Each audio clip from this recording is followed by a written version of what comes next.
Tiniyak ni AFP Chief of Staff General Delpin Bangit na magkakaroon tayo ng credible election sa bansa. Sinabi pa ni Bangit na maigting ang sinasigawan nilang koordinasyon sa COMELEC at Philippine National Police.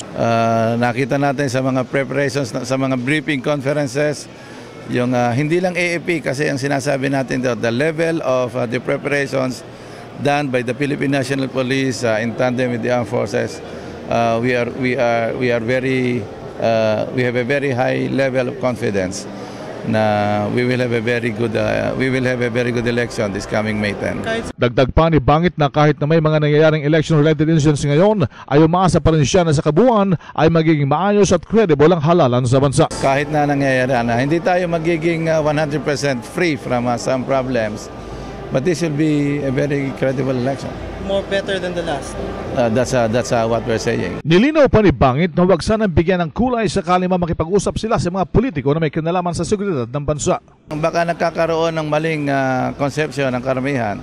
Meeting per se is not a violation of any policy. I can talk to any candidate and it would not constitute violation as long as when I talk to somebody, this is in line with my mission of our undertaking of bringing about a very credible election. As long as there is no politics in that meeting, then there's no violation. Si AFP Chief of Staff General Delpin Bangit, RH 911, Bing Formento ng DCRH, Nationwide.